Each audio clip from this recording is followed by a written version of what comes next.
Daniel 2, de 20 a 23.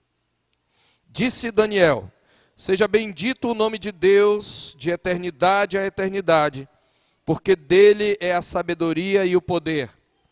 É ele quem muda o tempo e as estações, remove reis e estabelece reis. Ele dá sabedoria aos sábios e entendimento aos inteligentes. Ele revela o profundo e o escondido. Conhece o que está em trevas e com ele mora a luz. A ti, ó Deus de meus pais, eu te rendo graças e te louvo, porque me deste sabedoria e poder. E agora me fizeste saber o que te pedimos, porque nos fizeste saber este caso do rei. Capítulo 4, verso 37. Esta é a oração de Nabucodonosor. Agora, pois, eu, Nabucodonosor, louvo, exalço e glorifico ao Rei do céu, porque todas as suas obras são verdadeiras e os seus caminhos justos, e pode humilhar aos que andam na soberba. Oremos ao Senhor.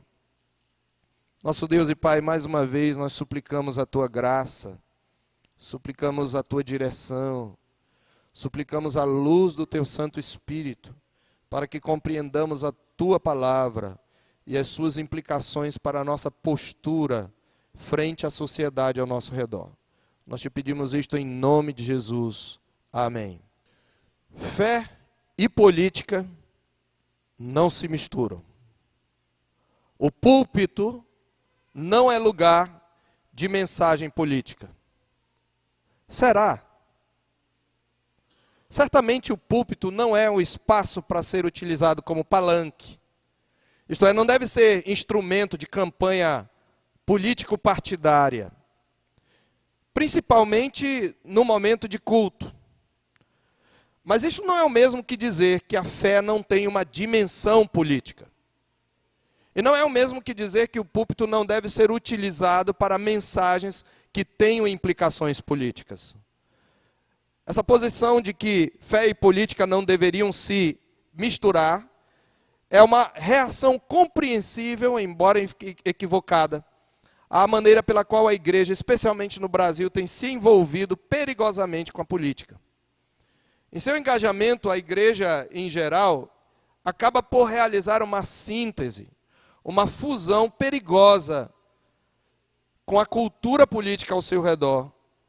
E não só com a cultura política, mas com a cultura de modo geral, ao absorver ideologias e filosofias contrárias às Escrituras, das quais eu destaco pelo menos duas. Há pelo menos duas posturas na igreja que são equivocadas, e por causa dessas posturas é que vem essa reação, que não é exatamente a melhor, de que fé e política não se misturam.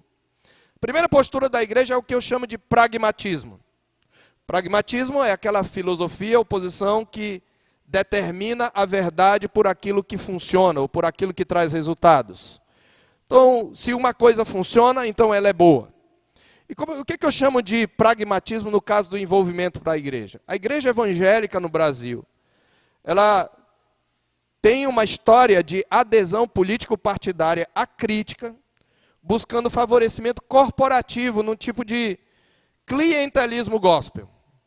Então, não, nós temos que nos envolver com política, a igreja tem que apoiar o candidato tal, porque se o candidato tal ganhar, ele vai construir várias igrejas e nós vamos poder evangelizar, ele vai nos ajudar em alguma, por exemplo, numa rádio, em algum processo de comunicação, e aí ele vai ajudar o evangelho do reino de Deus, uma visão corporativista, uma visão que faz do político um despachante de igrejas. Esse pragmatismo é antibíblico, esse pragmatismo é mesmo uma espécie de promiscuidade. E essa posição é uma posição antibíblica. O candidato tal vai nos favorecer em tais e tais aspectos. Muitos têm aderido a certos partidos políticos por causa do favorecimento. Existem vários momentos em que a igreja evangélica se engajou nisso. Então esse pragmatismo é antibíblico. Mas há uma outra visão, que é uma visão que eu chamaria de idolatria ideológica.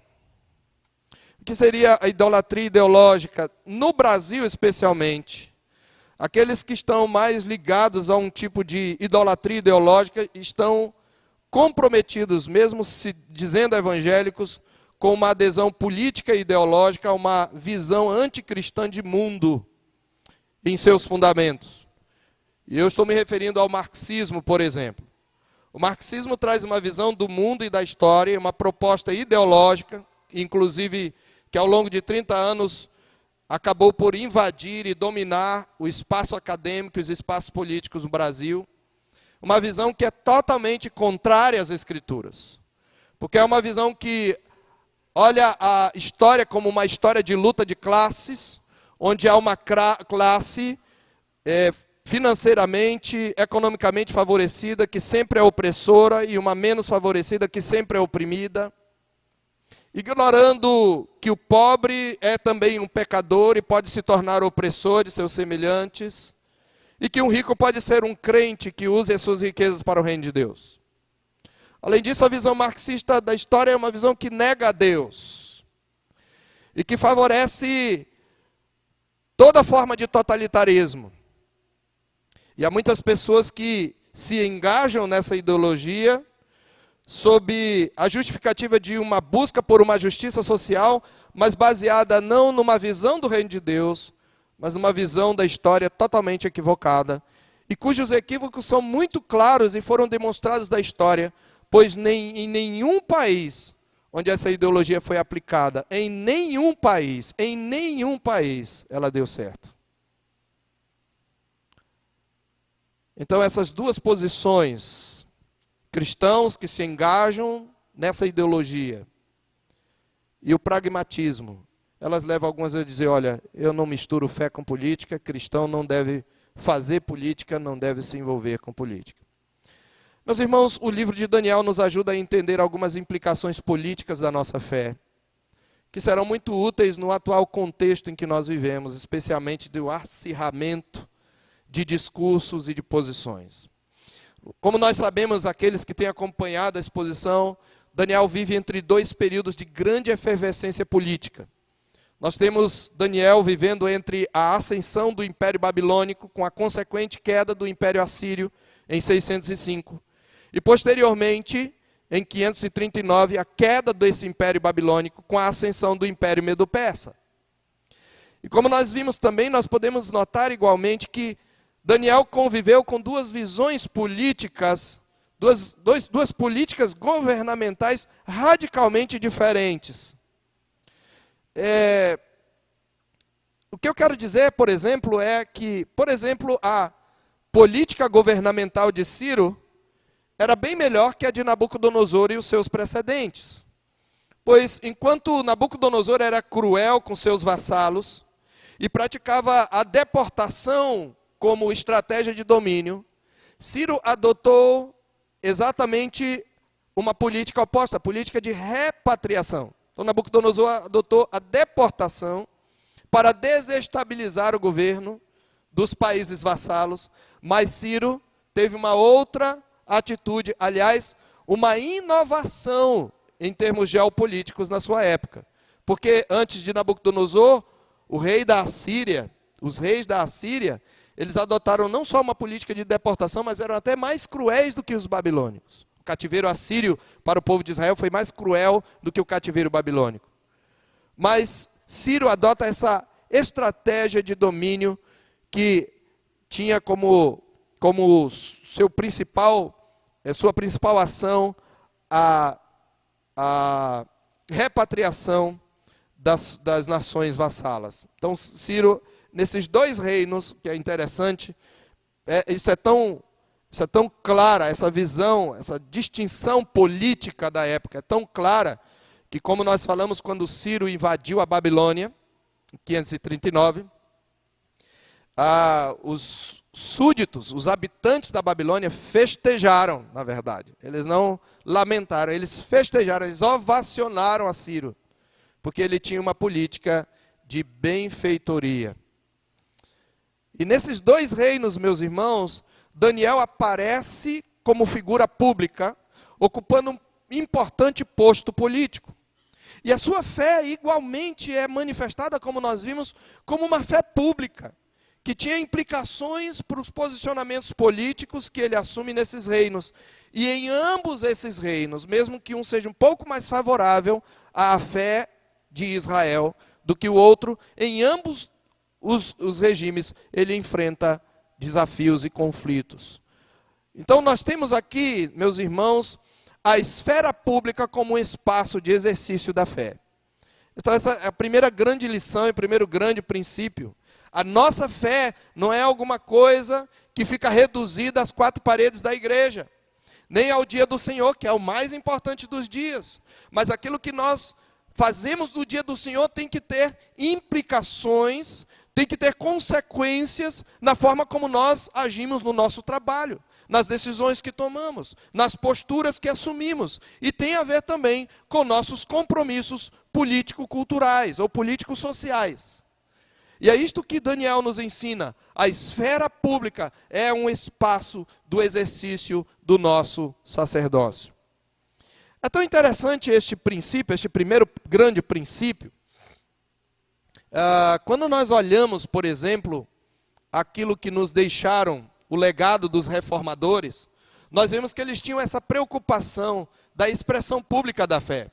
Eu não sei se você sabe, mas todos os comentários de Calvino, por exemplo, quando ele fazia comentários, ele fez comentários a quase todos os livros, se eu não me engano, apenas Apocalipse ele não comentou, mas todos os comentários eram dirigidos a governantes.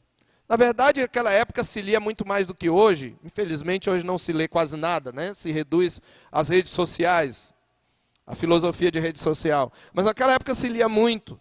E Calvino escrevia para os reis. Quando Lutero iniciou a reforma protestante, se eu não estou enganado, o seu primeiro livro era intitulado A Nobreza Cristã Alemã.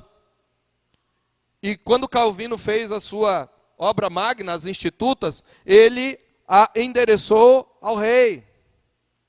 Por quê? Não porque quisesse bajular, mas porque queria oferecer de que maneira a visão bíblica de mundo poderia influenciar para o bem os governos de então. Eu poderia, então, falar de vários homens que ocuparam, e Calvino nunca se envolveu com um partido político, ele era um pastor, mas ele preparou pessoas para ocuparem cargos públicos. Não para serem despachantes da igreja, mas para influenciarem em mudanças, para empreenderem reformas na sociedade. Foi assim que ele fundou, por exemplo, a Academia de Genebra. E os jovens da Academia de Genebra eram tão bons no latim, que era a língua culta da época, eram tão bons em latim quanto os professores da Sorbonne, por exemplo, na França. E ele formou muitos homens que depois se tornaram homens públicos. Então, a esfera pública, ela é um espaço de exercício da nossa fé. E nós não podemos nos separar dela. Essa visão de separação é uma visão monástica, não é uma visão bíblica. Nós estamos no mundo, ainda que não sejamos do mundo. E nós somos no mundo sal e luz. E foi isso que Daniel foi. Em 2 reinos ele ocupou cargos públicos. Agora, antes de prosseguirmos, nós devemos ter em mente o tipo de governo com o qual Daniel e seus amigos vivem. Daniel não foi eleito, né? Daniel não enfrentou nenhum tipo de eleição, nem teve aliança política. Ele foi levado à força para a Babilônia. E foi Deus quem o colocou lá. Então ele estava debaixo do senhorio, da autoridade de Nabucodonosor. E lá ele se destacou, como nós vimos no capítulo 1, e destacando-se ele ocupa um lugar de importância que ele assume e que perdura, mesmo no reino de Ciro e de Dario, o Medo. Então nós temos, no caso de Daniel, um regime imperial, uma espécie de monarquia absoluta, e não devemos nos esquecer disso, para que nós façamos as associações corretas. Então o que podemos aprender com Daniel especificamente sobre a dimensão pública e as implicações políticas da nossa fé? De que maneira as histórias da corte nos ensinam a ter uma postura bíblica em nossa relação com a cultura ao nosso redor e em nossa relação com as posições políticas que nós temos em nosso país. Então o nosso tema é exatamente sobre essa relação entre cristianismo e cultura, procurando extrair de Daniel princípios bíblicos para uma proposta de diálogo e crítica. E aqui a gente já se adianta no que seria um outro princípio geral. A nossa relação com a cultura ao redor, inclusive com as posturas políticas do nosso país, deve ser uma relação de diálogo e crítica. Quais são as doutrinas que nós queríamos destacar nessa noite, que ficam claras e que se destacam, que são enfatizadas no livro de Daniel e as implicações políticas? A primeira doutrina que nós vemos no livro de Daniel é a doutrina da soberania de Deus. A soberania absoluta de Deus é muito clara e é enfatizada. Vamos dar um passeio pelo livro de Daniel. Primeiro, essa soberania, ela é claramente mostrada, no capítulo 1 ela é mostrada, mas eu vou deixar o capítulo 1 para depois, mas ela é claramente mostrada aqui, exatamente neste texto, em que Daniel faz esta oração, porque, você lembra, Deus revelou para Daniel o sonho de Nabucodonosor, e o sonho, não vou aqui recontar o sonho, mas o sonho significava que o reino de Nabucodonosor havia sido dado por Deus, e que aquele reino iria passar, e depois dele um outro, que não tinha a mesma glória, em termos, nós já falamos em que termos, né? Principalmente Nabucodonosor tinha a Babilônia tinha uma glória arquitetônica incomparável. Nós herdamos dos babilônios várias das ciências, matemática, da aritmética, nosso sistema de contagem do tempo em horas, várias coisas nós colocamos aqui. Mas o Império Persa, na verdade, ele foi mais extenso do que o de Nabucodonosor. Por isso, a cabeça apenas de ouro era Nabucodonosor, e o peito e os braços de prata era o Império Medo-Persa. O Império Medo-Persa chegou a encampar 44% da população mundial, na sua época. Então era um império grandioso, né? Ele estendeu o seu domínio para além daquele domínio de Nabucodonosor. Mas quando ele viu esse sonho, isso foi um consolo para Daniel. Por quê? Porque no capítulo 1, verso 2, está escrito que o Senhor, que Javé, o Deus de Israel, entregou a Jeoaquim, rei de Judá, nas mãos de Nabucodonosor. E Daniel estava perplexo, e então ele descobre que aquilo fazia parte do plano soberano de Deus para implantar o seu reino. Por isso, no capítulo 2, verso 20, ele diz: seja bendito o nome de Deus de eternidade a eternidade, porque dele é a sabedoria e o poder. Essa palavra poder exatamente significa que Deus tem soberania, ele faz o que ele quer, na hora que ele quer, e ninguém pode detê-lo. Por isso ele continua dizendo que é ele quem muda o tempo e as estações, remove reis e estabelece reis, ele dá sabedoria aos sábios, inteligência aos inteligentes, mas fica mais claro ainda a soberania de Deus. Nós ainda voltaremos ao capítulo 2, no capítulo 4, quando, você lembra, Nabucodonosor tem um outro sonho. Nesse sonho ele viu uma grande árvore, para a qual as aves do céu voavam para aninhar-se ali, e os animais também vinham ficar sob a sua sombra. Aquela árvore significava o próprio Nabucodonosor, e aquele sonho significava que ele seria humilhado, ele se comportaria como um animal, ele teria um tipo de loucura. Nós conhecemos toda a história. E qual é a lição que Deus quer ensinar para Nabucodonosor? Exatamente que Deus é o único soberano. Capítulo 4, verso 17, diz assim: esta sentença é por decreto dos vigilantes, e esta ordem por mandado dos santos, a fim de que eu conheça os viventes, que o Altíssimo tem domínio sobre o reino dos homens, e o dá a quem quer, e até o mais humilde dos homens constitui sobre eles. Isto é repetido no verso 25. Serás expulso de entre os homens, e a tua morada será com os animais do campo, e dar-te-ão a comer ervas como aos bois, e serás molhado do orvalho do céu, e passar-se-ão 7 tempos por cima de ti, até que conheças que o Altíssimo tem domínio sobre o reino dos homens, e o dá a quem quer.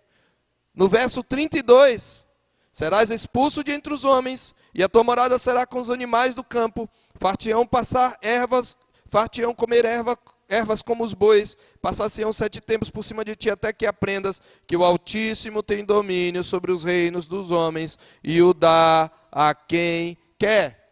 No capítulo 5, verso 18, pregando a Belsazar, naquela noite em que Babilônia cairia para os medo-persas, no verso 18, Daniel diz: ó rei, Deus o Altíssimo deu a Nabucodonosor, teu pai, o reino e grandeza, glória e majestade. Por causa da grandeza que lhe deu, povos, nações e homens de todas as línguas tremiam e temiam diante dele. Matava quem queria e a quem queria deixava com vida. A quem queria exaltava e a quem queria abatia. Quando, porém, o seu coração se elevou e o seu espírito se tornou soberbo e arrogante, foi derribado do seu trono real e passou dele a sua glória. Foi expulso dentre os homens. O seu coração foi feito semelhante aos dos animais, e a sua morada foi com os jumentos monteses. Deram-lhe a comer erva como aos bois, e do orvalho do céu foi molhado o seu corpo, até que conheceu que o Altíssimo tem domínio sobre o reino dos homens, e a quem quer constitui sobre ele. E aí vem uma advertência a Belsazar: e tu, Belsazar, que és seu filho, não humilhaste o coração, ainda que sabias de tudo isso. E Deus, o soberano, então julga ali Belsazar. Então, meus queridos, Deus é o único soberano. Soberania, no sentido absoluto, só Deus tem. A palavra de Deus diz que só Deus é governador, é legislador e é juiz. Lá em Isaías capítulo 33, verso 22, este é um texto que particularmente os teólogos reformados, os estadistas reformados, gostavam muito de utilizar. Em Isaías 33, verso 22, nós vemos aqui as três funções, ou as três prerrogativas que pertencem somente a Deus. Porque o Senhor é o nosso juiz, o Senhor é o nosso legislador, o Senhor é o nosso rei. Ele nos salvará. Quantos poderes nós temos na República? 3. Legislativo, executivo e judiciário. Porque os três não podem, porque um não pode ter os três, isso seria soberania absoluta. Somente um tem essa soberania. Somente um é legislador, juiz e rei. De onde você acha, querido, que veio? De onde que você acha que vieram as bases do Pacto Federativo da República? Você acha que foi da Revolução Francesa? Você precisa estudar a história.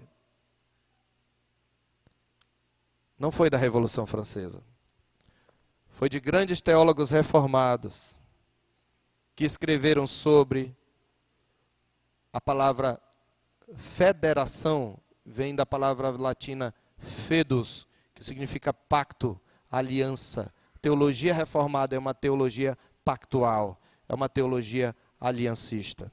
O modelo federativo de governo, ele vem da visão bíblica e reformada de como deve ser a distribuição dos poderes. Porque os reformadores entendiam que só Deus é rei, legislador e juiz.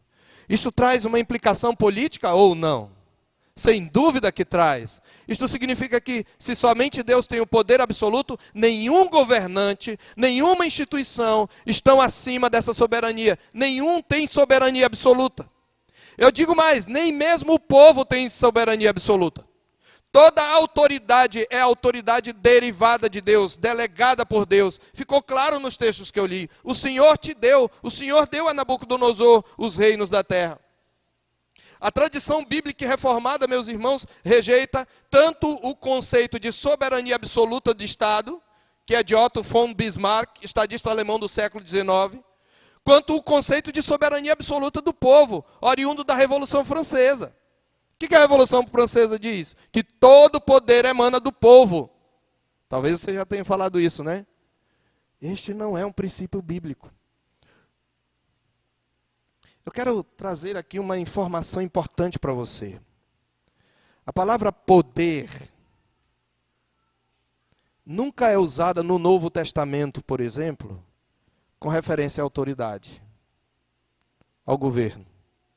A palavra poder só é realizada, só é utilizada com um sentido relacionado a Deus. Quando a palavra poder é traduzida, que diz respeito a uma autoridade, é uma palavra em particular.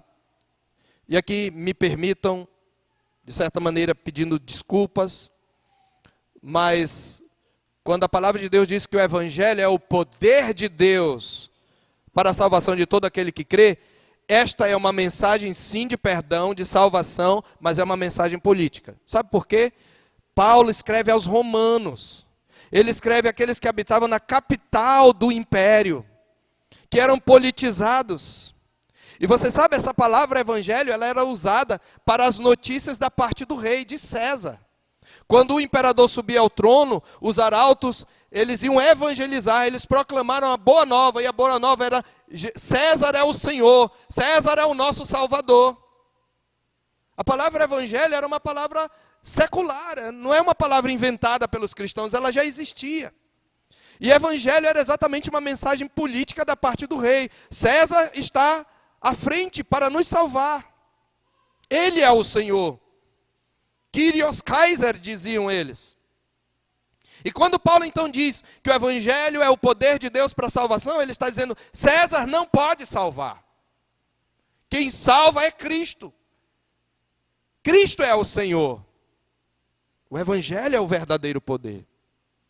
Agora é claro que o cristão deve subserviência aos governantes. Capítulo 13 de Romanos diz: todo homem esteja sujeito às autoridades superiores, porque não há autoridade que não proceda de Deus. Mas olhe, ela procede de Deus, ela é delegada. E as autoridades que foram estabelecidas foram por Deus constituídas, mas ele diz que a autoridade é ministro de Deus. Você sabe o que é a palavra ministro? É a palavra diáconos. Ele é servo. É um servidor. E nós devemos respeito a ele. Mas ele não tem soberania absoluta. A palavra grega para poder, em Romanos 1, 16, 17, é a palavra dynamis. De onde vem a nossa palavra dinamite? Mas eu não quero fazer uma análise anacrônica aqui, que o evangelho é a dinamite de Deus, não é nada disso. Mas dynamis é esse poder que só Deus tem. Mas a palavra, quando é traduzida, a palavra poder para uma autoridade ou potestade, a palavra exousia. E exousia é um poder legado, é um poder concedido, é um poder que vem por lei, não é um poder inerente. Só Deus tem poder inerente. O povo não tem poder absoluto. Nem o rei, nem o governante tem poder absoluto. Só Deus é soberano. Por isso, aqui vem então uma implicação política. O cristão deve rejeitar toda forma de totalitarismo. Toda forma de intervenção totalitária do Estado.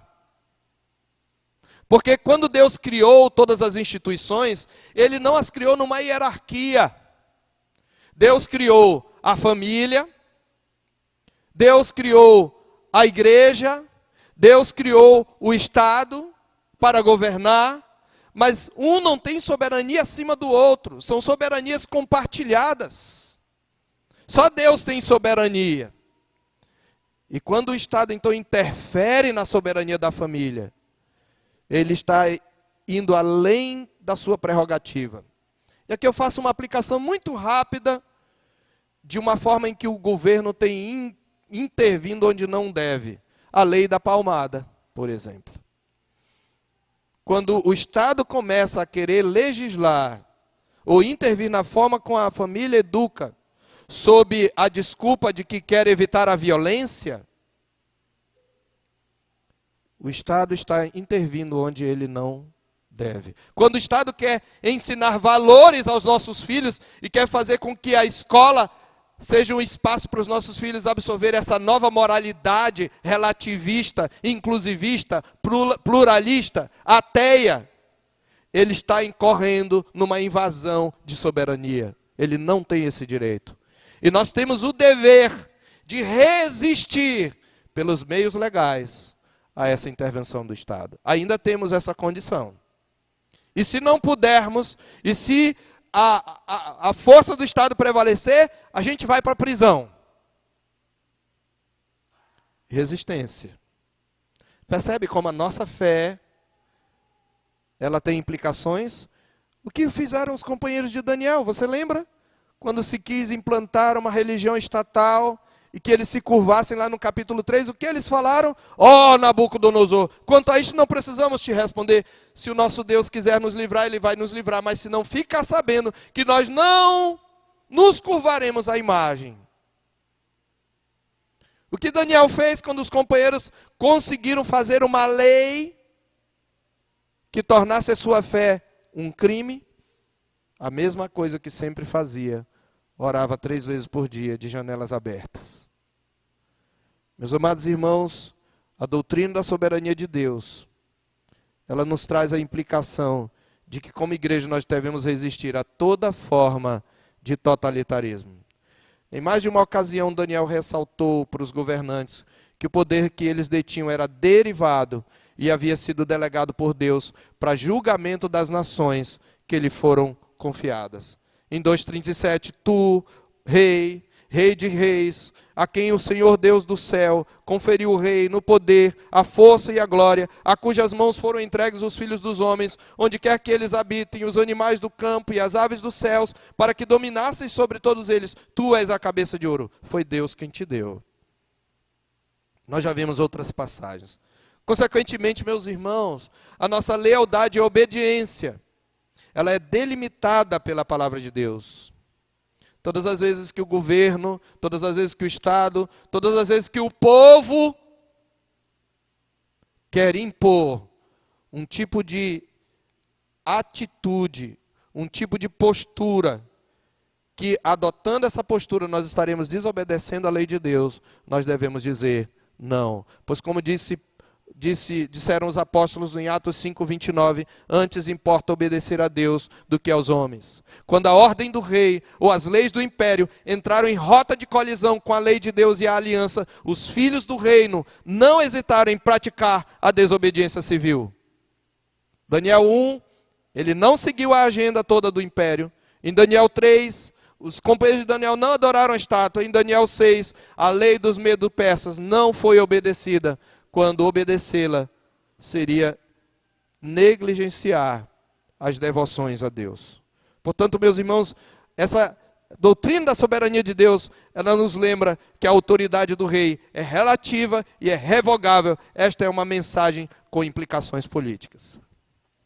Uma segunda doutrina que nós encontramos em Daniel é a doutrina da providência de Deus.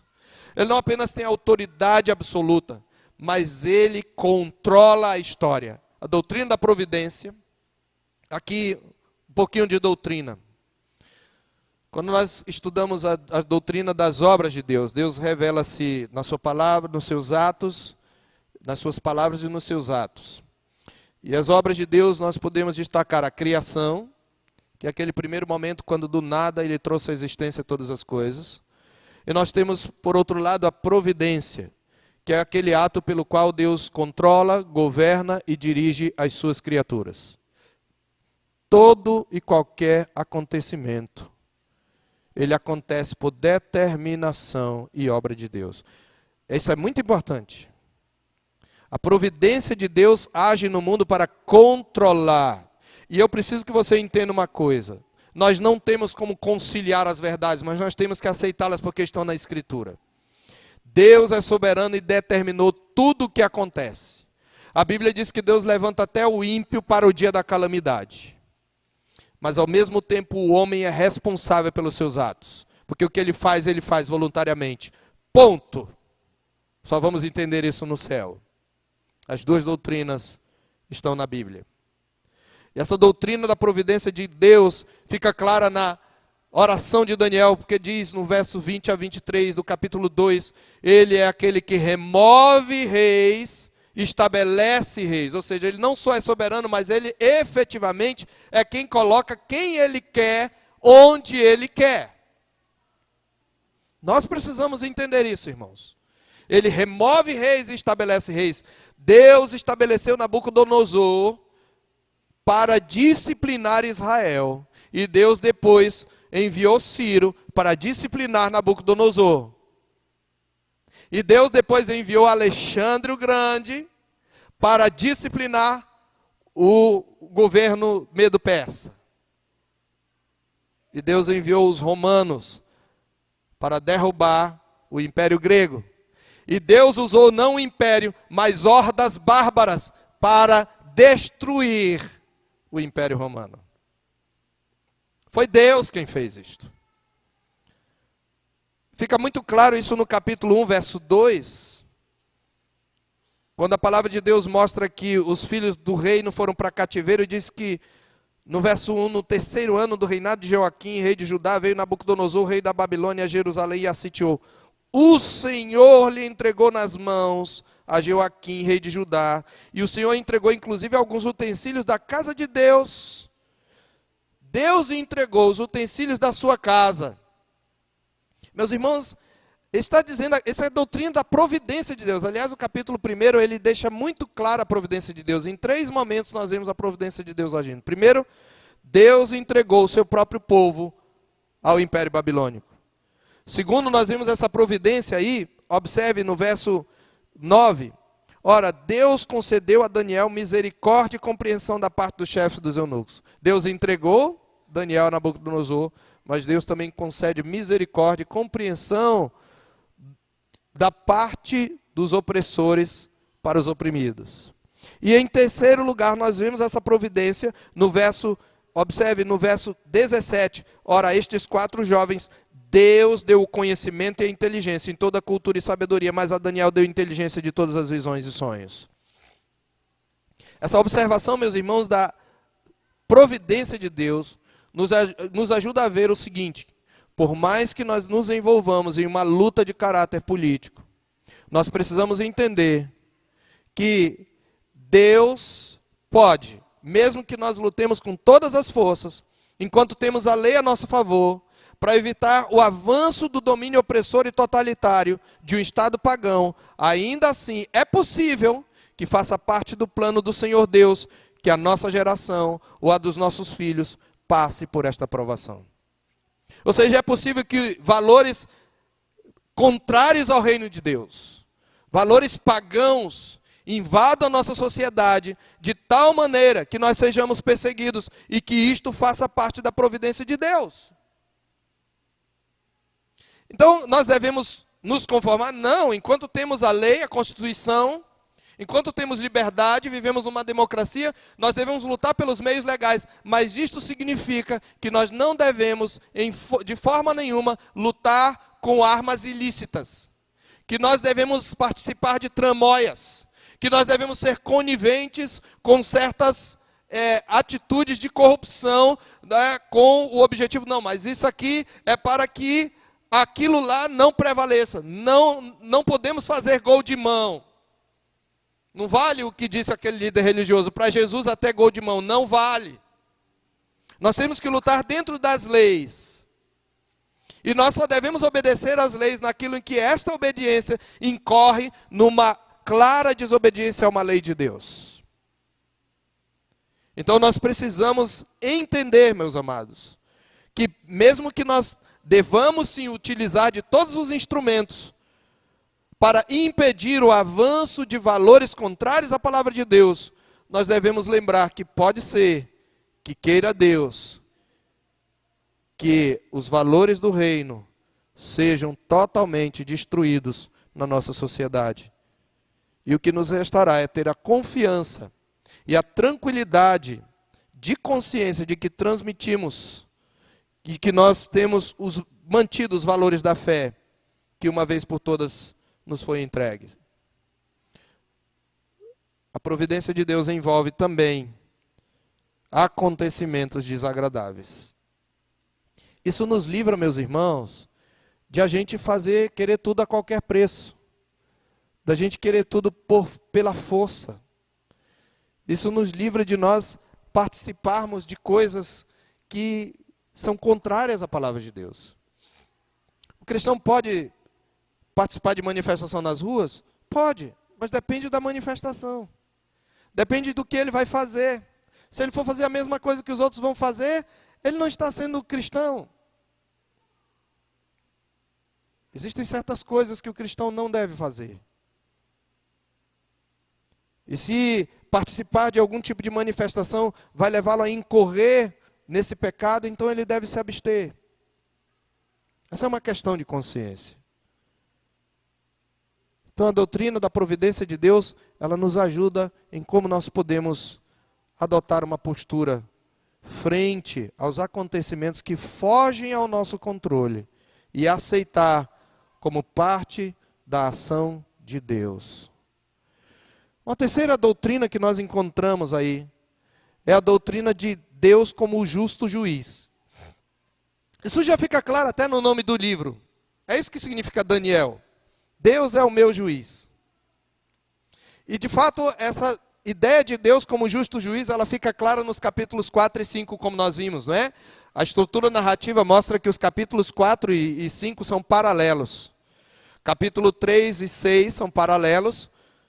O Estado julgando, condenando os servos do reino, mas a sua condenação não prevalece. E nos capítulos 4 e 5, o Deus do reino julgando os reinos. E no capítulo 4 nós temos Nabucodonosor ficando louco e depois voltando à sensatez e reconhecendo a soberania de Deus. E Belsazar, que é quebrantado sem que haja cura. Deus julga os reinos. Isso fica muito claro, especialmente na visão da escrita na parede no capítulo 5. Lembra? Então, da parte dele, verso 24, Daniel explicando as palavras, veio aquela mão que traçou esta escritura. Esta, pois, é a escritura que se traçou Mene, Mene, Tekel e Parsim. Esta é a interpretação daquilo. Lembra que Mene significa contar, ou conta, né? Tekel significa peso, e Parsim é o plural de Pérez, que significa divisões. Então, a palavra era conta, conta, peso, divisão. E, na verdade, nós lembramos que essa era uma forma de adivinhação, e Deus está usando para mostrar que Ele é o Deus de todas as nações.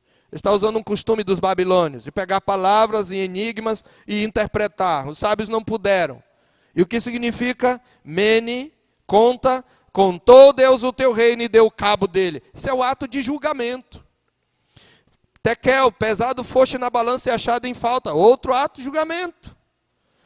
Pérez, dividido foi o teu reino e dado aos medos e aos persas.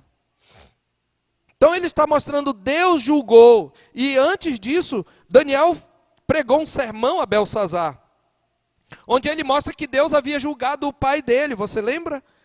Desde o verso 18.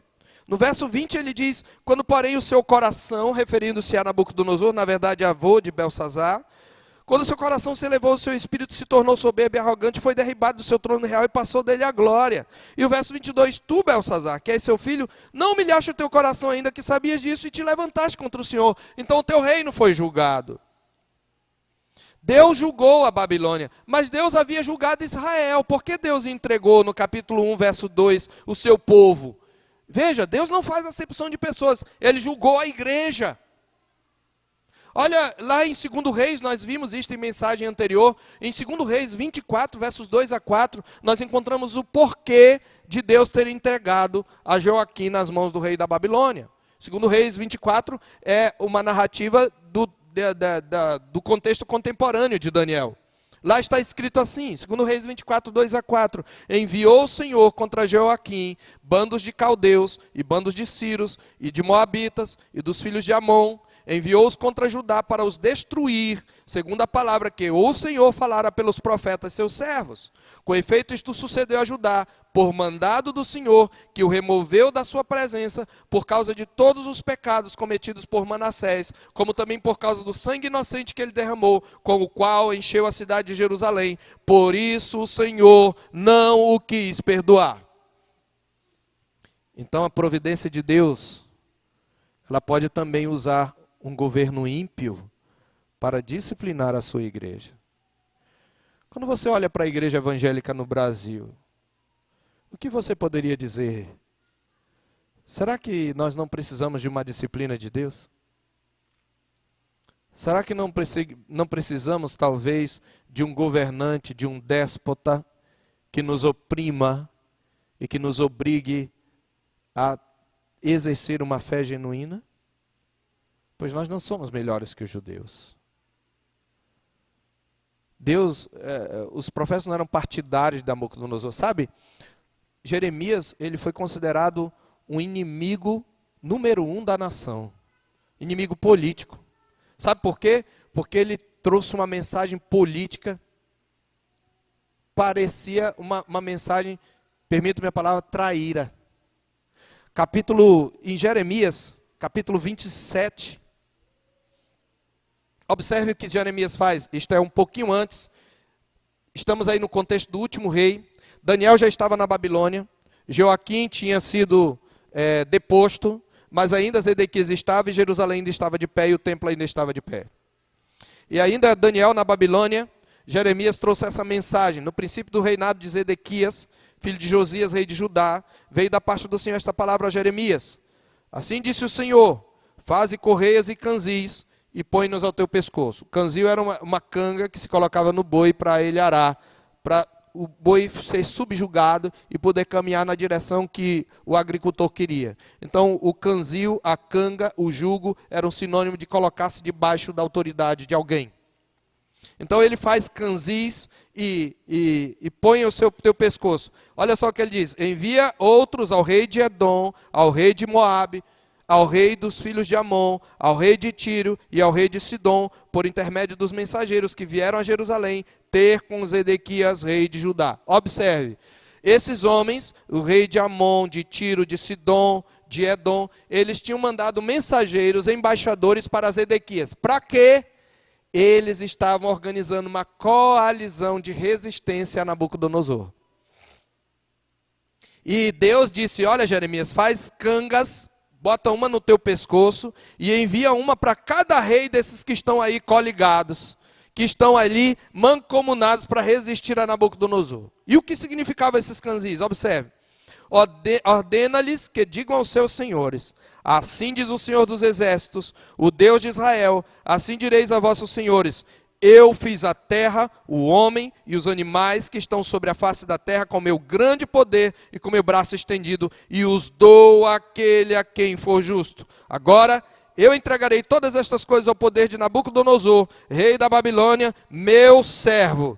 Que politiqueiro esse Jeremias, chamar esse pagão de servo de Deus.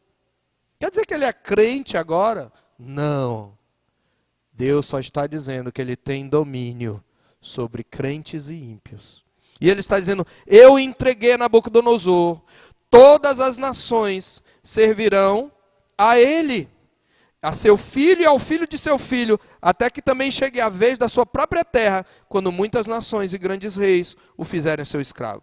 Se alguma nação e reino não servirem o mesmo Nabucodonosor, rei da Babilônia, e não puserem o pescoço debaixo do jugo do rei da Babilônia, a essa nação castigarei com espada, com fome, com peste, diz o Senhor, até que eu a consuma pela sua mão. Não deis ouvidos aos vossos profetas, e aos vossos adivinhos, e aos vossos sonhadores, e aos vossos agoreiros, e aos vossos encantadores, que vos falam dizendo: não servireis o rei da Babilônia, porque eles vos profetizam mentiras, para vos mandarem para longe da vossa terra, e para que os expulse e pereçais. Mas a nação que meter o pescoço sob o jugo do rei da Babilônia e o servir, eu a deixarei na sua terra, diz o Senhor, e lavrá-la e habitará nela.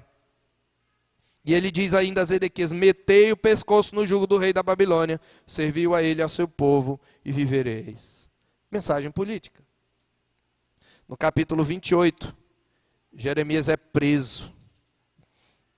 Ele prega, aliás, no capítulo 26 ele já tinha sido preso.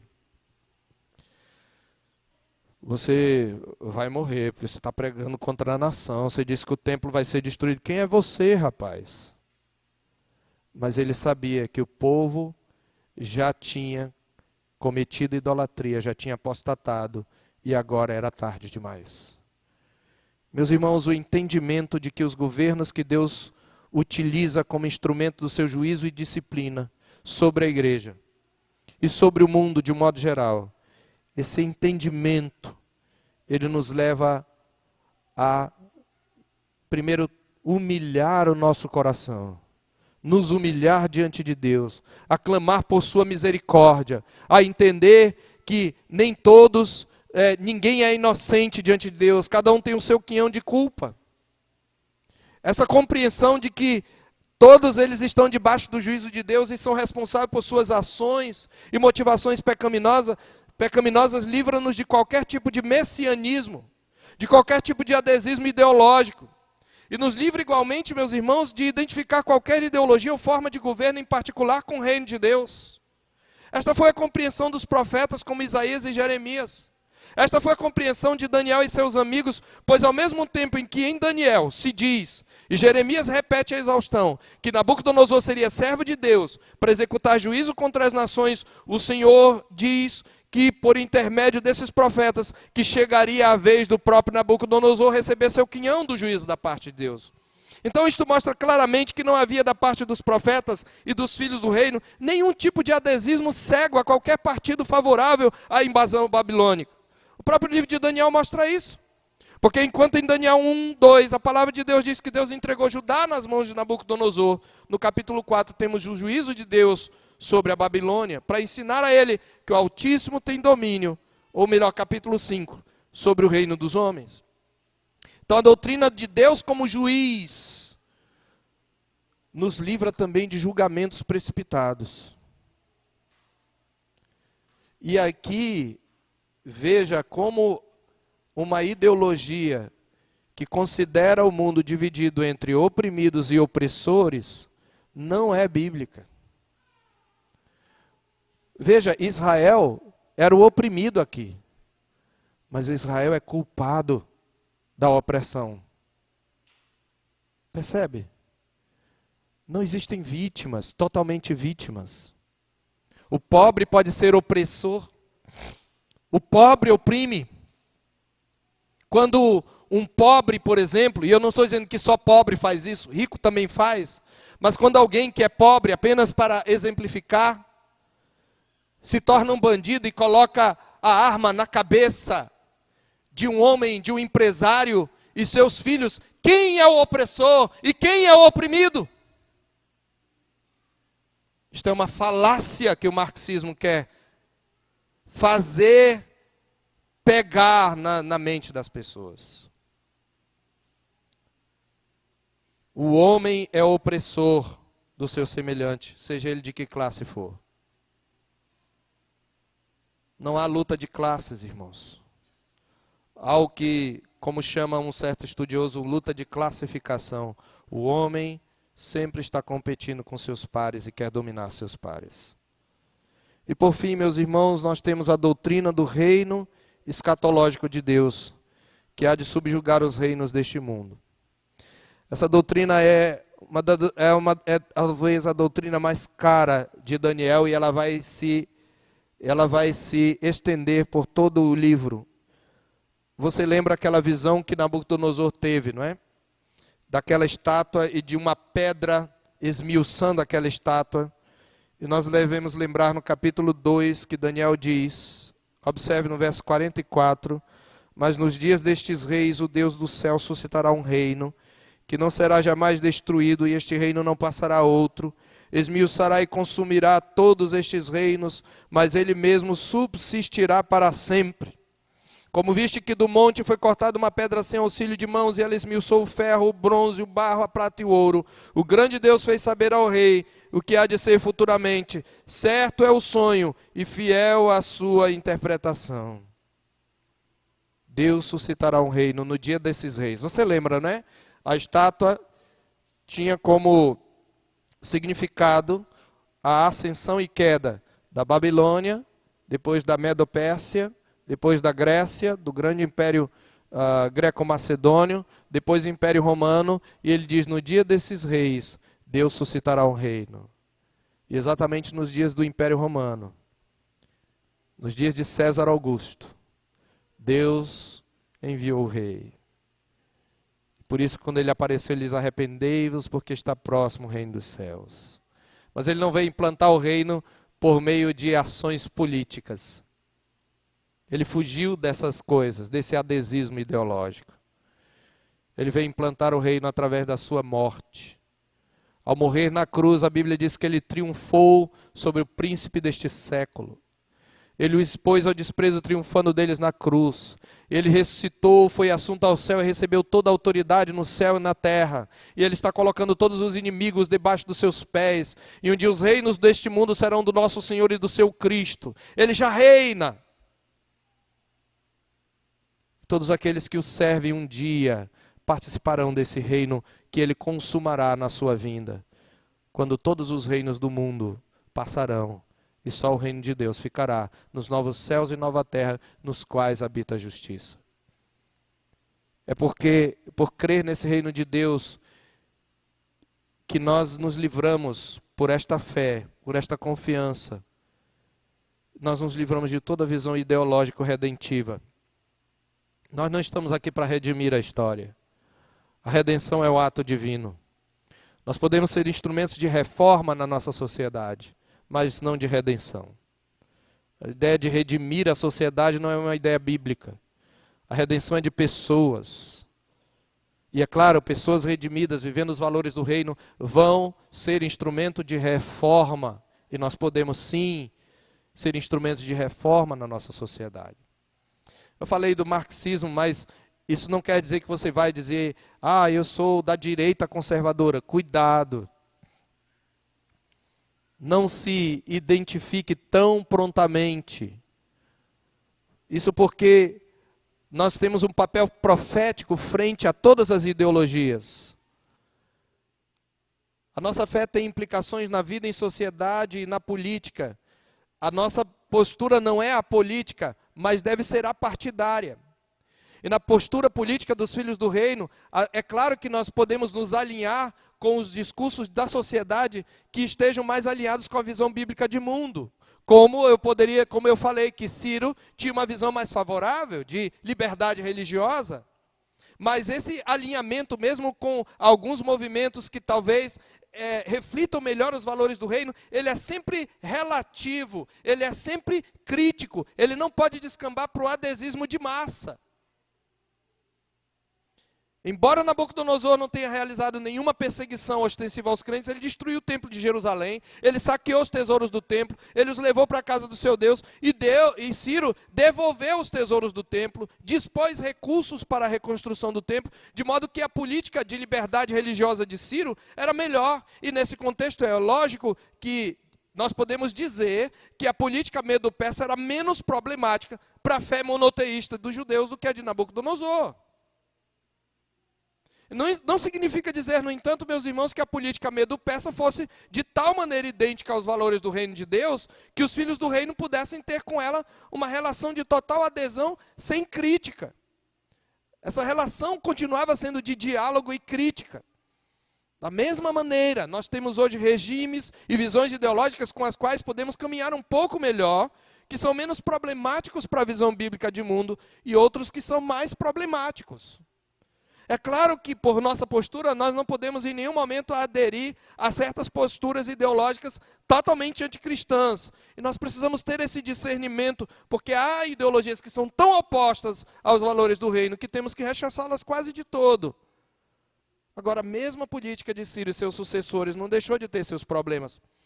Por exemplo, apesar da visão favorável de Dario para com Daniel, ele estava tão limitado pelo sistema que ele foi obrigado a colocar uma lei, e utilizar sua autoridade contra o reino de Deus, no capítulo 6. Ou seja, mesmo os governantes e líderes de uma nação são bem intencionados, que têm uma sincera admiração pela nossa fé, eles podem ser utilizados ingenuamente contra o avanço do reino.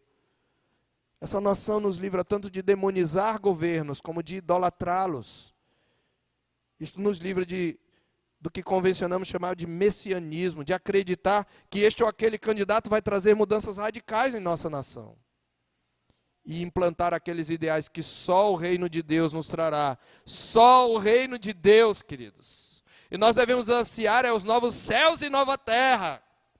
E quando nós temos uma reforma, uma mudança em nosso país, sim, nós devemos agradecer. E eu ouso dizer aqui numa postura política, nós devemos agradecer a Deus pela Lava Jato, sim. Mas a Lava Jato não vai mudar os rumos da nação radicalmente. O que vai mudar os rumos da nação é a implantação e a consumação do reino de Deus. Quando o rei vier, todas as nações estarão diante dele. Por isso nós precisamos ter essa noção do reino soberano de Deus. Que o Senhor Deus nos dê a graça de termos mais maturidade para ler a história, para interpretar a história à luz de uma visão bíblica de mundo. Que sejamos como Daniel e como seus amigos, que serviram, que tiveram diálogo com a cultura onde isso era possível, mas que souberam resistir quando essa cultura e quando o governo, quando o Estado agiu de um modo contrário à sua fé. Que o Senhor Deus nos dê esse discernimento. Oremos. Senhor Deus, aplica a Tua palavra ao nosso coração, a cada um conforme sua necessidade, Senhor. E ajuda-nos a ter maturidade, livra-nos da ingenuidade, que muitas vezes nos leva a uma visão redentiva, a uma visão equivocada, ó Deus, a uma adesão à crítica de ideologias. Ajuda-nos, ó Deus, a lembrar que é o Senhor quem domina. E que isto tudo influencie na forma como nós lidamos com a cultura ao nosso redor, como nós lidamos também com as posturas políticas que nos circundam. É em nome de Jesus que nós oramos. Amém.